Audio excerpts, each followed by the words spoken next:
he calls me up and he's like, hey, I've done this thing. And I'm like, whoa. You mean you're selling magic internet money to strangers without any sort of process or anything? They're just putting money in your bank account and you're giving them crypto. And he's like, yeah. And I'm like... Janine Grainger's journey is proof that with vision, courage and resilience, Kiwis can build world-class companies right here at home. From co-founding Easy Crypto and making crypto accessible to everyday people, to showing what's possible when you back yourself.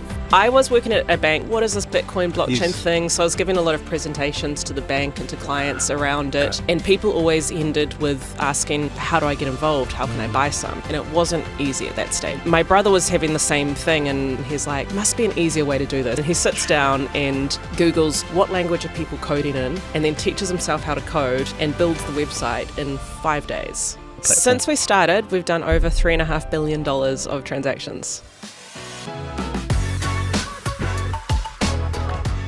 Just a quick note, this podcast is for education and entertainment purposes only. If you need financial advice, please make sure you contact a financial advisor to get professional advice. Janine, welcome to the Fresh Moni podcast. It's awesome to have you here. Thanks for having me on, Willie. Great to be in the studio. Yeah, awesome. You are the CEO or Chief Executive of Easy Crypto for the moment. Well, actually, technically not since the end of March, yeah. So we can call me co-founder, still co-founder. But since we sold the business, I've moved on from CEO role and still around, but just not in that capacity anymore. Awesome. Before we get into your story, can you quickly tell me about Easy Crypto and what it is that you guys do there? Yeah, so my brother and I started Easy Crypto back in 2017, so 8 years ago now, and we set it up because at that time there wasn't an easy way for Kiwis to get cryptocurrency. So 2017, people started talking about Bitcoin, blockchain, what is this crazy new money that we don't understand? Yep. And at that stage, for New Zealanders to buy cryptocurrency was A, really difficult and B, quite expensive. There were a few providers in New Zealand, but they were charging 15%, which, you know, this is a fully digital product, no shipping costs, and yet why are Kiwis having to pay such a big markup? So my brother and I set about trying to change that and give Kiwis a fairer, easier way to get involved if they wanted to in this crazy new world. Yeah. Why was it so difficult at that time? Because I know I was in banking at that time and there was a big kind of stir around it. Hey, what is this? Do we need to get in? Do we need to understand it? Why was it so difficult for people to get in at that time when it was kind of a better time to get in terms of the whole spectrum of buying crypto?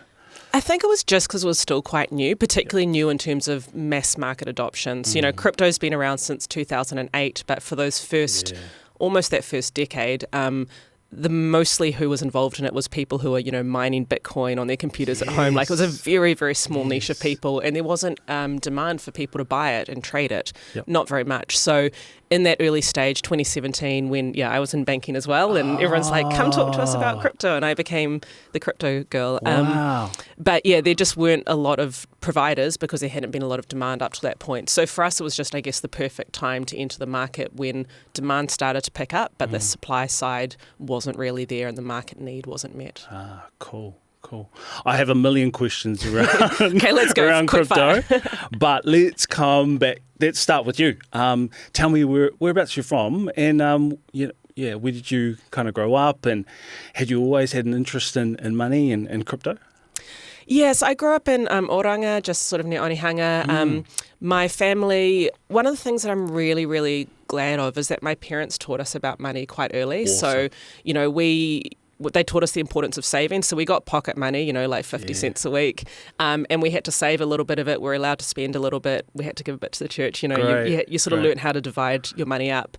And they also taught us the importance of investing. I remember when I was probably 8 and we had a garage sale at home, and you know, you make $100 or $200 from the garage sale, and my parents, we took that money, we put it all together and we decided how we were going to invest it, and we ended up investing in shares in the warehouse, which, you know, did all right at the time, but it was a really, I guess, important lesson for us kids of what you can do with money and how, you know, if you invest it, you might end up with more money in the future, and those kind of like, you know, fundamental lessons that unfortunately a lot of us don't get through school, and you know, that sort of financial literacy isn't always available to people. Wow. Had your parents always been that way inclined to talk about money, understand about money? Yeah, I don't know. I mean, I've actually never asked them where they got it from. I should, but it was something that, they just instilled in us. I think the key lessons they gave us about money were not to get into debt, to always make sure we saved and to, invest our money if we could. And so those are things that sort of carried through with me for life. I actually dropped out of school at 15. True. And no way. Well, financially, it ended up being a really good thing because I went into the workforce. So I was at a cafe, I was earning minimum wage, but my friends were still at school and then at uni, whereas I got into, the workforce and into having income, so many years earlier. Yeah. I mean, it's not for everyone, and I wouldn't say, not life advice to drop out of school and not go to uni, but at the same time, these things, it can give you a head start in life as well. What did your parents say about that? At the time, I think they were a little bit surprised. They'd said to me, I think I'd come home one day from school. I didn't love school at all. Yep. And I was like, hey, can I drop out of school? And Mum's like, no, you can't leave school unless you have a job. Next day, I come home with a job at a cafe and Mum's like, should have seen that one coming. Yeah. Oh, wow. But I suppose, that's a good kind of safety for your parents in a way. She's probably regretting it afterwards. Yeah.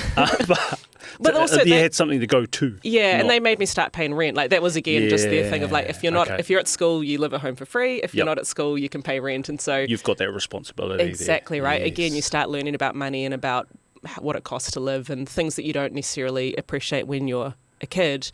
You sort of get pushed into that adult realm when you leave school and have to pick up the responsibility. Wow. And what kind of jobs did you have early on? So I started off working in a cafe, and then one of my school friends' parents ran a travel agency, and they had a job opening coming up as a receptionist. And really, it was really fortunate for me that I didn't have any experience in that, but they took a punt on me, and so I ended up doing that. And then I moved into accounting at the travel agency, and just sort of meandered through various different roles. I did end up going to uni back. Much later. I went overseas, travelled, came back to New Zealand, and did university in my 20s. And nice. Yeah. Whereabouts did you travel? I went to the UK, so did sort of the OE kind of thing. Yeah.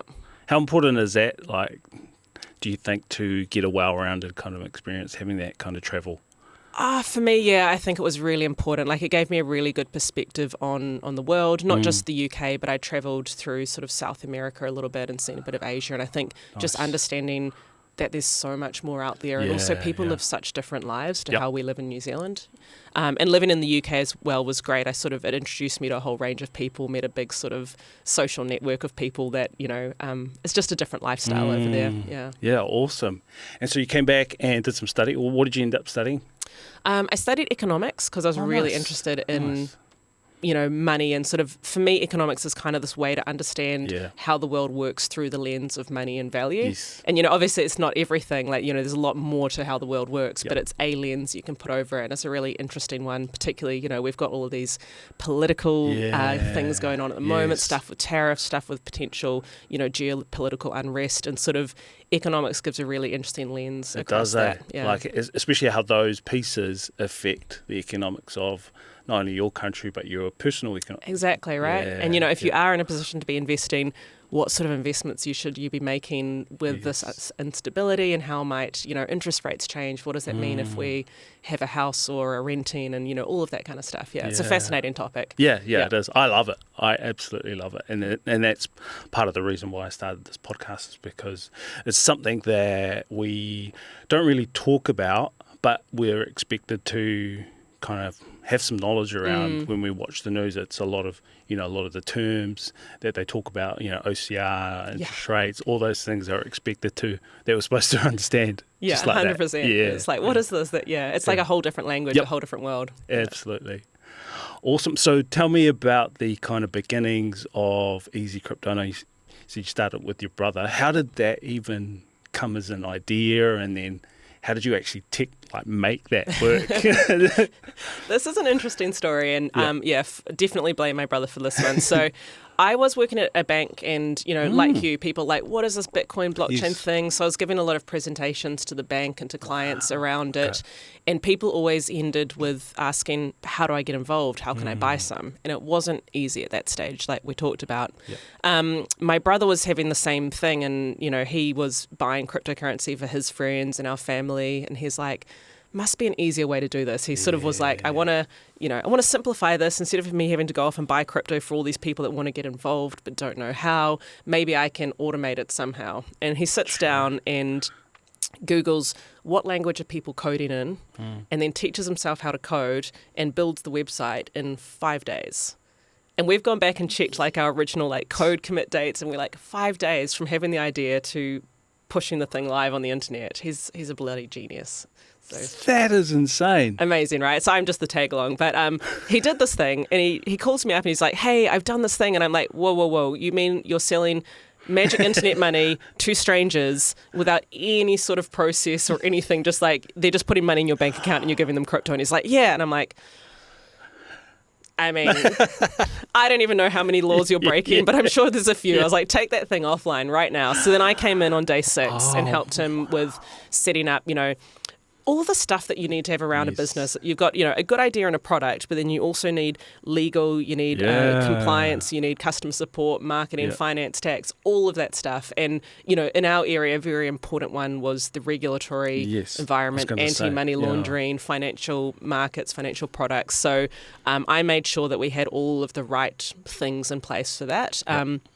And that was something that I knew nothing about before that. So, similar to my brother, I guess, learning how to code, I learned how to read regulation, understand what the anti-money laundering laws in New Zealand were, how they might apply to crypto. And this is one of my big learnings out of running the business, is that I genuinely believe you can come and become an expert in anything. If the subject matter is small enough and you've got a little bit of time to throw at it, you can become an expert. So, I always tell people, you can learn anything, So, don't be daunted by, I don't know anything about this, because we all start off not knowing anything about it. And, if you're really interested in it and if you've got a reason to want to learn, back yourself that you can learn it. And, Man, that is really inspiring. Super inspiring. It was not so fun when I was on my Christmas break 2017, 2018, and I literally spent the break reading hundreds of pages of regulations and trying to get my head around them. And I was like cursing my brother at that stage, but it worked out well. Yeah. So how long did it take to get it back online safely with all your measures and checks in place? Yeah, it took us about 2 months. So he initially launched in December 2017, and then I was like, take that offline now.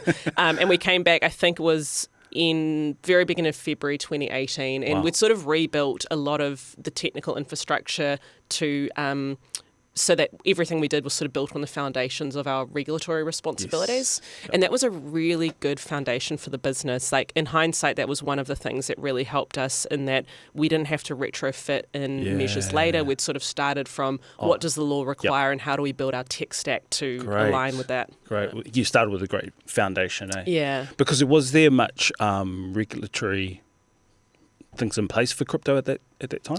Yeah, one of the interesting things about New Zealand law in this space is that it's not prescriptive. So like, the regulation doesn't say you have to do anti-money laundering if you are a bank or a crypto provider or blah, blah, blah. Okay. It's more principles based. It says if you're doing something that looks like this or operates like that or does this sort of service, then you have to do it. So that meant we were captured even though crypto wasn't really around when the law was written, but the intent or the nature of what we were doing was still captured. Yeah, it still fit into those policies. Okay. Yeah. Okay. Took me a while to figure out how, though. And I remember I had this time where I was going back and forwards with it's not specific. I thought we were doing offering a brokering service, and so I applied as that, and the financial services provider register came back to me and they said, no, that's not it, please try again. And then I tried something else and they're like, that's not it, please try again. And I was like, can you help me? Can you tell me what it is? Tell me which one, I'll tick that. And they're like, no, we can't tell you, try again. And honestly, there's a list of about 20 to choose from, and I think I went through 4 or 5 until I got it right. And then I was like, okay, thank God, this is it.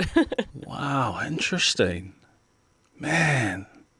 And how was the initial uptake in the first, couple of months?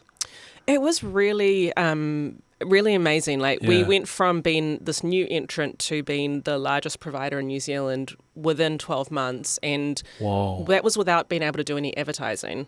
So cryptocurrency, despite being new, had been around long enough to have been banned by YouTube, Google, LinkedIn, Instagram, Facebook, like all of the digital platforms were like, no crypto. So we just went through word of mouth. I'd be going to meetups in person, just places that I could, Facebook communities, Discord communities, places we could meet people who were talking about crypto, and we were just around and trying to be helpful and help people out and getting on that way. Yeah, awesome. And so how many users do you have today? So we've got around, I think, close to 300,000. Wow. Yeah. That's crazy. And how much money worth of transactions comes through your Easy Crypto platform? Since we started, we've done over $3.5 billion of transactions. Yo, crazy, right? That's just in New Zealand. Wow. Yeah. Crazy. Yeah. Well done. Congratulations. Thanks. Congratulations. Never would have imagined it would have been anywhere near that big. Yeah, it's just, it's been amazing. Real ride. Wow. And this year, you sold the business or merged it, from what I'd read. Yeah, we sold to an Australian company, SwiftX. So they're very similar to us, but in Australia, and so they've now, I guess, increased their footprint in New Zealand. We also have operations in South Africa that they've picked up, and we're looking forward to seeing where the business goes next with that kind of bigger company behind us, better product range, more opportunities for the team. It's really exciting. And were you ready? I know when you start these things off, there's in the back of your mind there'll hopefully be a day where you kind of sell it off. Was that kind of realistic to you guys? And were you super excited when it happened? And how did it happen? Did they approach you? I have to say, by the time it happened, I think super excited was like that emotion had gone about 6 months prior. It was just like relief mixed with exhaustion. No, we started at the end of 2023. We'd had some approaches from international crypto exchanges. They weren't like at a level that we're like, we should jump at this, but they made us think we probably should test the market and see what's out there. And so we went out at the start of 2024 with basically went out to sell the business. So, knocked on doors. We engaged an investment banker to, run a process, contact companies around the world, and just sort of see what the interest was. We got a couple of companies come in and sort of look at us seriously, a few make an offer, and then we ended up going forwards with this one. So, it was a really long process, though, probably almost a year and a half end to end, Oh, man, I didn't even think that it could or would take that long. Yeah, people at the beginning, everything moved so fast, and people were saying to me, hey, look, the stuff usually takes a year. And I'm like, nah, we're good. We're going to be done in 6 months. And then it just dragged on and on and on and on. I was like, is this happening? So, anyone out there who is either raising money or trying to sell a business, be prepared for the long haul, because both those things can take such a long time. Yeah. What do you have to prepare for when selling a business like yours? Yeah, I mean, our business is quite complex. Like, we've got all of this, the technical stuff under the hood, all of the customers, all of the regulatory compliance, there's just so much going on and so many moving pieces. And when a buyer comes in, it's like, if anyone has bought a house, someone will come in and be like, okay, I want to see, get a building report done, like, is the roof in good condition? How's the foundations? That kind of stuff. And a buyer of a business wants to do the same sort of thing, except a business is a lot more complex than a house. So the more information that you have and the more easily accessible and laid out it is to tell the buyer, this is what's going on in our business. This is, where the strong points are, this is where the challenges are, that's helpful. But every business is different, and I think it's no matter how well you prepare that stuff, it's always going to be a challenging process. Yeah, awesome. Can you say how much you sold for? I can't, unfortunately. No. That's fine. It was one of the deal terms, but fair enough. And do you have to stay on for a period of time, or are you? Yeah, I'm sticking around for at least a year. I want to make sure that, we're going to be working on transition, like how to merge our customers into, the new company, how to get in that new product set. So I want to make sure that we have a good transition for customers and also for the team. It's really exciting for my team to be part of a bigger company with more career opportunities, and, that's awesome. But just want to make sure everything goes smoothly, and and everyone's looked after, and obviously the customers looked after as well. So awesome. I have quite a few questions from our audience on Instagram, because and some of these questions I'm like, actually, I'd like to know that too. But in basic terms, what is cryptocurrency and how does it kind of work? Great question, and one that a lot of people have. Like, it's been around for a while, but most of us still don't really understand it. One thing I would say is that you don't need to understand it to be able to use it and benefit from it. Yep. So if you think about the internet, right? Like right now, we're recording on your laptop with cameras and everything's digitally connected, but so few of us actually know how that works. We don't know how the internet really works, right? We just use it. So at a high level, you don't need to understand how it works. However, there is so much information out there if you do want to it. And again, going back to that point of you can become an expert in things. Like crypto is actually quite a small subject matter, and if you want to dive into how it works, to understand the blockchain, there's lots of good resources online, and it's actually not that complex, right? And I think you guys have been really good in terms of like, because I put an easy crypto wallet, but you guys had heaps of videos on how to. You guys explained like things that I thought were complex. I'm like, oh, it's not actually as scary as what I thought it would be. Yeah, because I think education's so important in this, and in money, and in general, education's so important. And our space is new and different and scary. So come check out our website. We've got heaps of resources. But to the other question of what is it, I think conceptually, it's just taking money and turning money digital. And so if you think about how our money works today, you might have a banking app and it looks like your money's electronic, but it's not. Like your money is, that's just an IOU with the bank, and money fundamentally is still paper-based. And, under the hood at the bank, you might have seen this when you were there, a lot of stuff, it's not electronic, it's not digital online, it's paper files, it's people manually entering things. So it's like, we turned information digital with the internet, but our money is still stuck in last century's way of doing things, which is very analog and manual.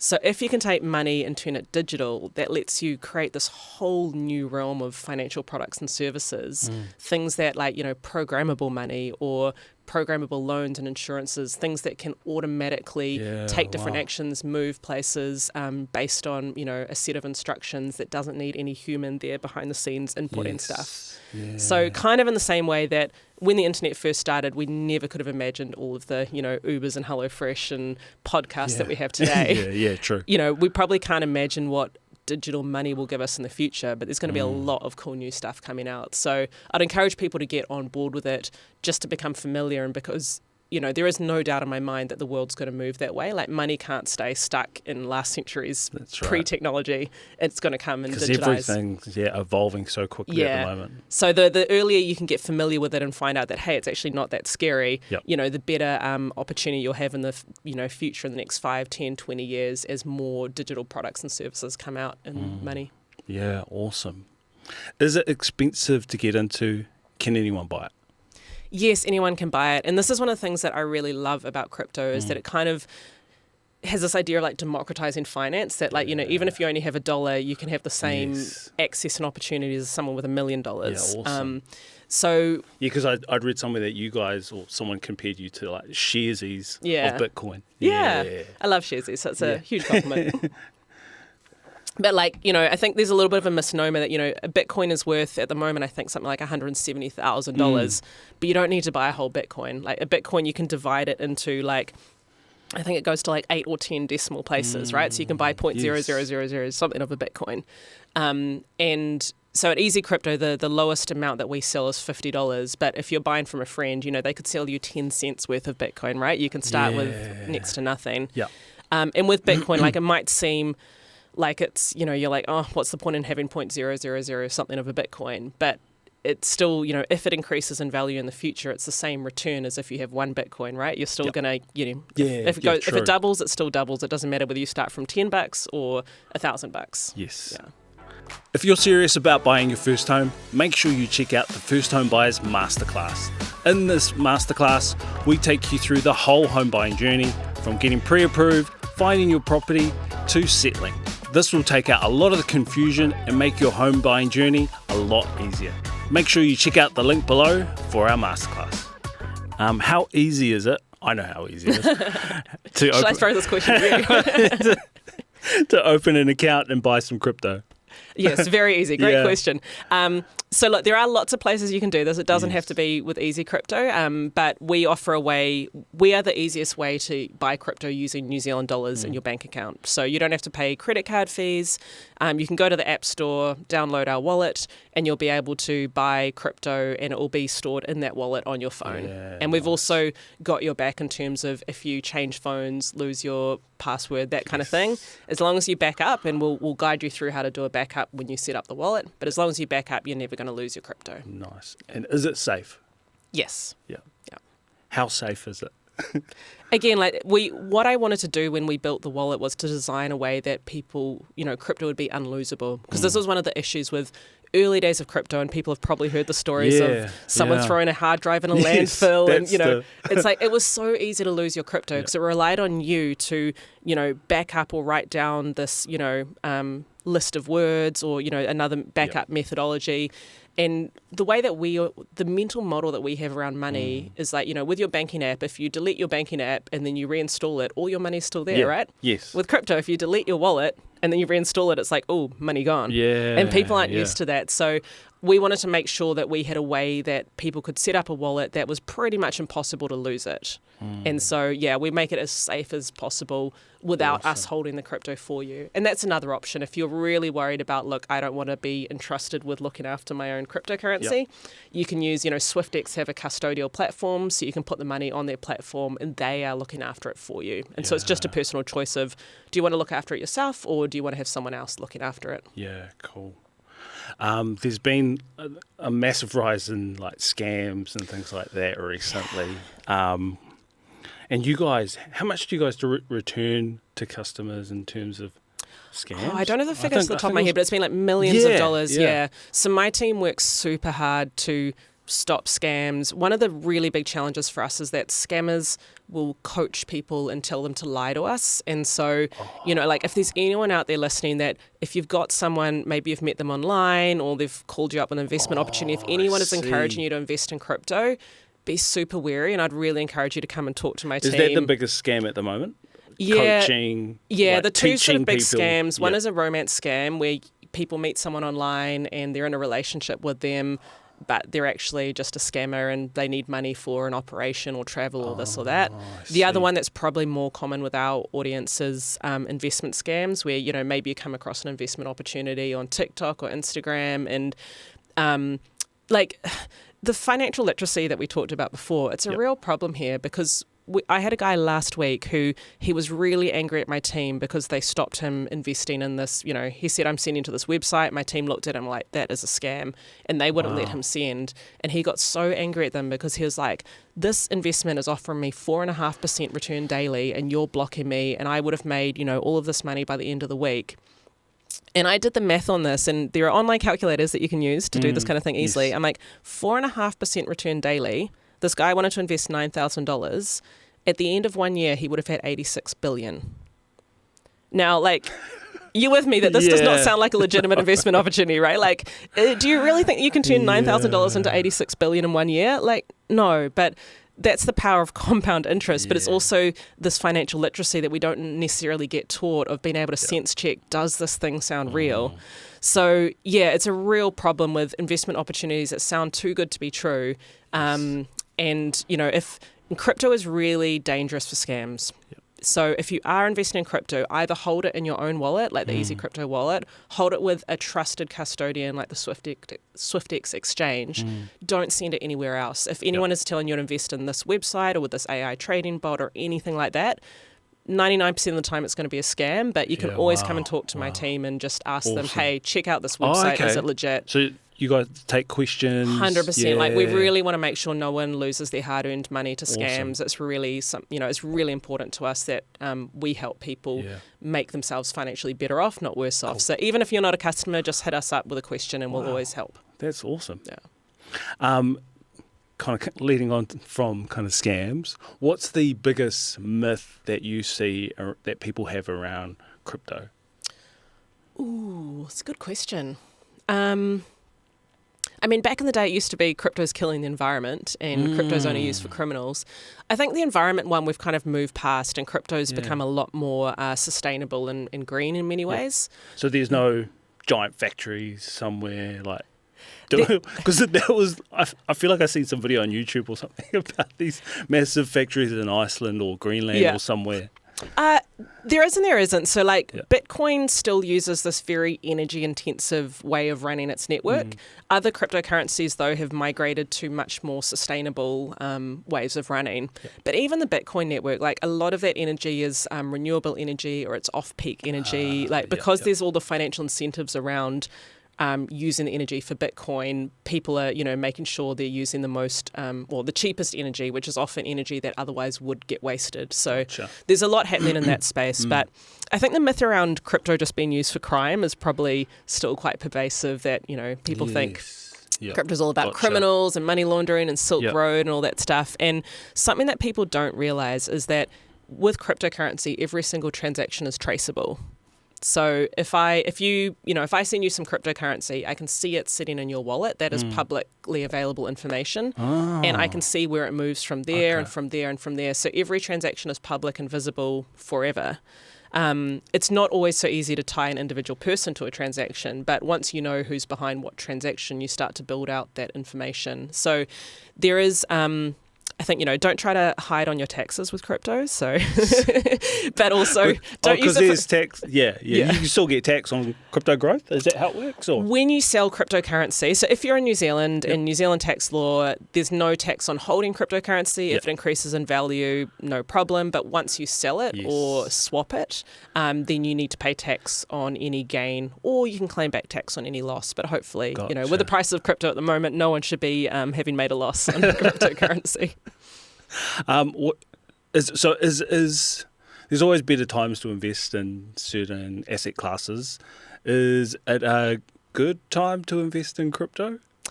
Or my a better personal time or view worse on time? investing, and personal, this is across crypto, not financial and advice, not financial advice, across crypto, but also across any other asset class. If you're buying shares, if you're buying gold, whatever you're looking to invest in. One of the best strategies is just to do what they call dollar cost averaging. And so, don't worry about trying to time the market. What's that? Sorry. Yeah. So instead of trying to time the market and buy in when it drops, you just buy a little and often. So maybe you're putting in $50 a week or $100 a month, and it doesn't, the markets are going to do this, but you're just buying little bits all the way. And so if the market's going up, you're buying all the way. If it's going down, you're buying all the way. And it averages out to be the best investment strategy.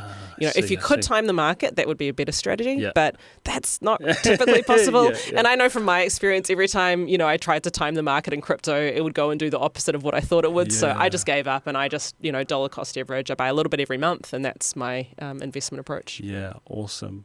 What would you say to someone who is wanting to get into or wanting to learn more and start investing in crypto? What advice would you give to them? So crypto is a really good way to diversify. If you've got investments, it's just another type of investment. Gotcha. So maybe you have a little bit of money in sharesies, you could have maybe a little bit of cash in the bank, and then adding in crypto is another asset class, so it's a good way to diversify. And you can also diversify within crypto. So, personally, I think Bitcoin is the best investment class within the crypto ecosystem, but there's so many cryptos out there. There's millions, literally. And anyone can spin up a new one at any moment. So if you're looking at investing in cryptocurrency outside of Bitcoin, which you might want to, again, to diversify, do your research on what is this cryptocurrency offering, what is the need that it's meeting out in the world, who are the customers, is there, a real good use case for this, the same kind of questions you'd ask if you're investing in stocks in a company, what's the product, what's the market, what's the team behind it, what's the track record. So you can ask all those questions and do that research. Don't just invest in something because your taxi driver or your mate says it's the next big thing. Actually take a look into it and decide for yourself, is this something that I think has legs and will have value in the think That's often a warning sign, isn't it? When your Uber driver starts giving you financial advice. And probably also beware of meme coins. Meme coins are really hot at the moment. For anyone who doesn't know, a meme coin is a cryptocurrency that is named after some internet meme. So, could be Dogecoin was sort of the first internet meme coin. You've got dog with hat, you've got all of the Pepe coins, you've got fart coin. There's just so many different coins that are just nothing but kind of lols. And they can spike massively, they can go up 100, 1,000x in a day, but they can also crash. And typically, by the time you've heard about it, it's probably too late. If you want to speculate on... down. Yeah, exactly. If you want to jump in and speculate on meme coins, by all means, but just don't put in more than you're willing to lose, because meme coins are a really good way to lose money. Okay, good. But, they can be fun. Yeah. Yeah. When do you think crypto will become part of the, I suppose, mainstream form of currency, like, kind of used by the Reserve Bank and kind of established by them? Yeah.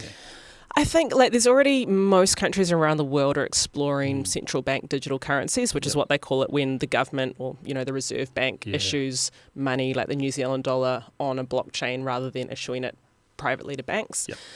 I think in the next 5 to 10 years that'll be quite commonplace, but probably... Wow. I think we probably won't even notice it happening. I reckon over the next decade, banks will start to move their currencies, sort of digital. Reserve banks money will become more digitized, but it'll be almost invisible to us. It'll just, it'll just be apps on our phone, and, we won't necessarily know if it's running on a blockchain or quite what the tech under the hood is. But I think we'll see a lot more of that over the next decade. Yeah. Do you think positive, negative to how we're kind of all operating nowadays? I think so positive, because it increases transparency first off. Okay, so I've got a banking app and I can see how much money I have in the bank, but I don't know how much money the bank actually holds. And if we all added up all of the money that we have in our banking apps, it would be more than the bank has in reserves, right? Because that's how our fractional reserve banking system works. Yes. You're saying, so if we went and all took our money out of the bank, there wouldn't be enough. We wouldn't be able to get it all. No, exactly, because they've lent some of it out to other people. And that's okay. That's how our system works. It's not necessarily a bad thing, but the reality is we don't have transparency on how much money the bank actually has. There are guidelines, like the government says, hey, you have to hold this much in reserve, but the government will go in and audit once a year, and there isn't, necessarily the transparency to say whether it's real. So if we move to digitized money, we'd have more transparency, ideally. We'd also have more opportunities, more products and services. And, like in cryptocurrency already, you can get loans that have no minimum term, no drawdown, no, there's a whole bunch of costs that have been built into our banking services that don't need to be there. And with more access, more digital money, there's more competition that can happen. And I'd seen a platform, I didn't delve into it too deeply, but it had it was like you could borrow against your Bitcoin for I think it was 1% interest. I was like, what? Yeah. That's cool, right? Wow, yeah. And you can also do the, you can lend your Bitcoin or other cryptocurrencies and get right now, if I want to lend to the bank, the best interest rate I can get is if I lock my money into a term deposit for, 60 days, 90 days, whatever. But with these loans in crypto, you don't need to lock in. You're just like, here's my money. And then I can withdraw it in a day, 2 days time if I want to. And I've already earned a little bit of interest on it, which you don't get that with traditional banking. Yeah. Yeah, I found it super interesting because, 1% interest, because, their premise was people typically don't sell their Bitcoin because it's the most, well-known coin. And so they hold it. I think they hold it or put some sort of hold on it. I didn't fully understand, but the basis was they hold it and then you could borrow against it for 1% interest. 1% interest. That's crazy. But if you are doing anything like that, just make sure you do your research on who, because you don't want to give your Bitcoin to someone and then they collapse and go under. But there is a lot more activity in the space and new providers coming in and reputable providers. But definitely do the research. But it's super exciting that we can I like now do that. the concept and the idea of that. Yeah. Very cool. Yeah. So there's a lot of cool and interesting things kind of on the way. Yeah. So in terms of you and being in crypto, are there many female in crypto?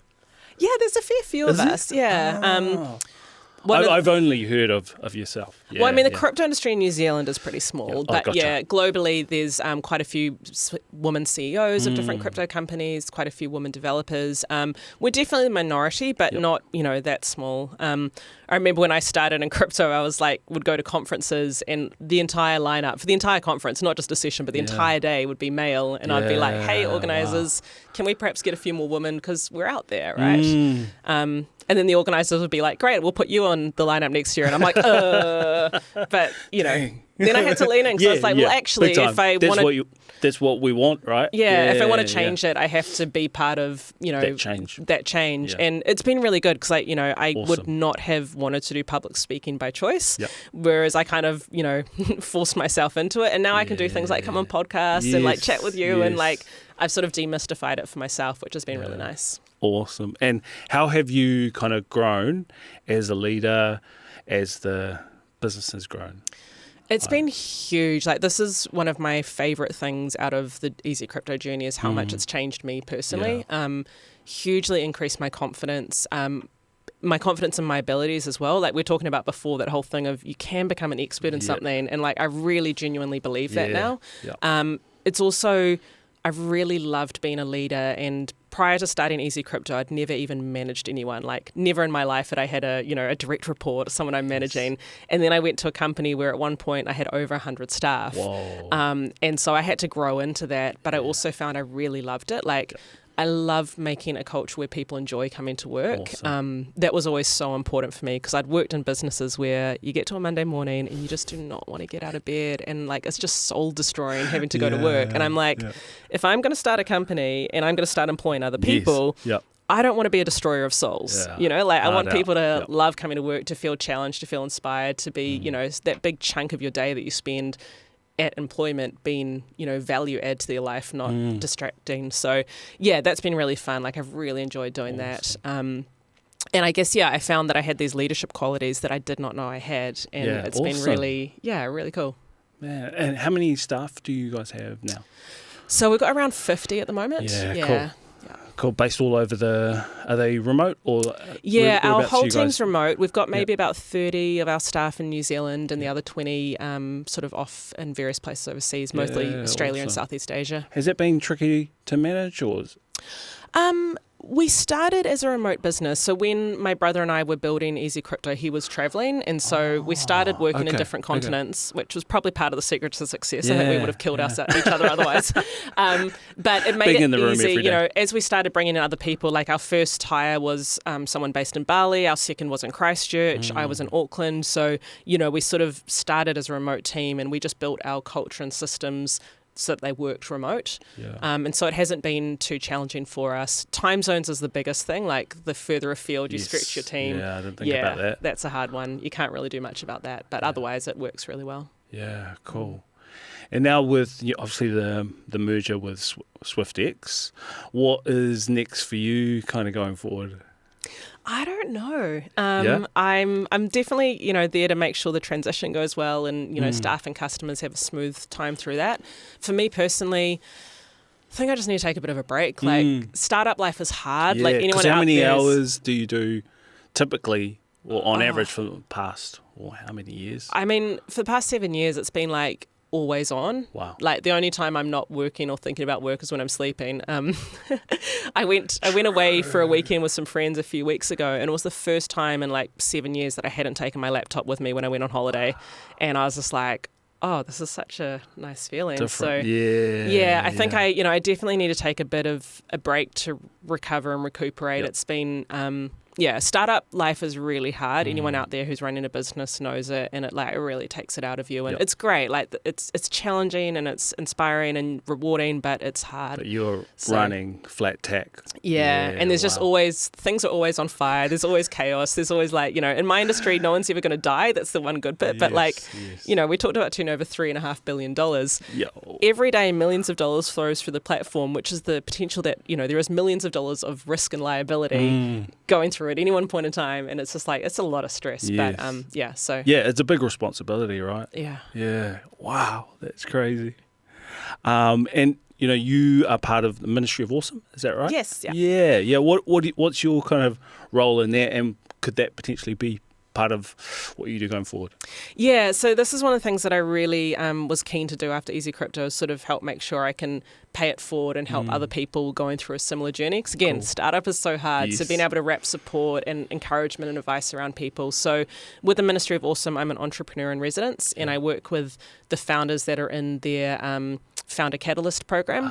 So if anyone out there is interested in applying for the Ministry of Awesome, check out their website or hit me up. I can give you more information. They run they do 4 intakes a year. They have a couple of different programs. If you've got a product and you've got customers or you've got a line of sight to customers, then Founder Catalyst, which is where I work, is the program for you. Cool. And basically I'm just helping people navigate those challenges of startup over that 9-month program. And I really love the founders that I work with are so passionate and they've got a product and they've got, they love what they're doing and they're really keen on making a change and making an impact. And so it's a really rewarding program to work with. Nice. What's one of the key challenges that your founders kind of face that you're like, yep, I have been there. I feel ya.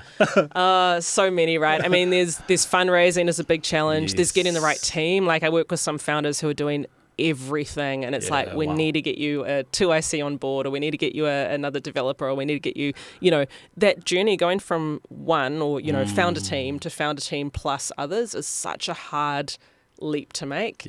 Because your mind has to change, doesn't it? Yeah, and also just all of the processes, and also there has to be this big trust. Like, when we started Easy Crypto and Alan was writing, my brother was writing all of the code, for us to bring in just one other developer is the biggest change from like the code isn't all owned and written and controlled and held by one person. We now need processes for other people to write in it, and we need trust that they're not going to break stuff or put in, malignant code, bad code, or, it's such a big shift. So in startup, often that first dollar or that first employee is the hardest thing. Get, the next 100 million or the next 100 staff is easier in comparison. So it's an interesting stage to work at. Yeah, awesome. If we fast forward 5 years, what do you think crypto will look like for everyday New Zealanders? 5 years. Because a lot can change, right? A lot can change. I think what's that thing we underestimate the change in the short term and overestimate the long term, or vice versa? I would hope that it is much more a part of our everyday lives, almost invisible, so that we don't have to be like, what is this scary thing? How do I understand it? But able to really make impact and difference on people. And there's just so much way that crypto can help provide a whole new range of products and services and also reduce the cost on them. And so I think having better access to, we're talking about before, like, cheaper loans or more advantageous investment opportunities, or even like, better insurance processes. One example that maybe could help people get their heads around when Janine says programmable money, what do you mean? I travel, or I have been traveling overseas quite a lot, and I quite often get my flight delayed and, miss a connection or whatever. And I have travel insurance. And so if a way that crypto could help make that process smoother. Right now, when I get delayed, I have to fill out a form online, upload documents, attach blah, blah, blah, and then I get a payout. And someone at the other end will be manually, reviewing that information, processing it. With blockchain-based insurance, I could have, I have my travel insurance premium. If it's been paid and I'm up to date, the system will automatically know that, this is a current policy, payment's up to date. The system could be tracking my flight status live. I could just upload my itinerary and it can see live when my flights arrive.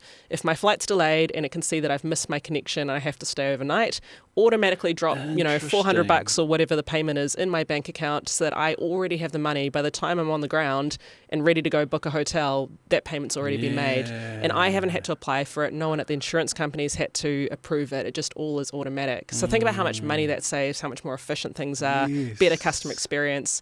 That's the kind of stuff that we can do with blockchain. That's crazy. Yeah. That's crazy. Maybe that's my next business idea. Maybe. That is awesome. Because actually, working in a bank, I know what you're talking about. I know that exact so process. So much process behind the scenes, right?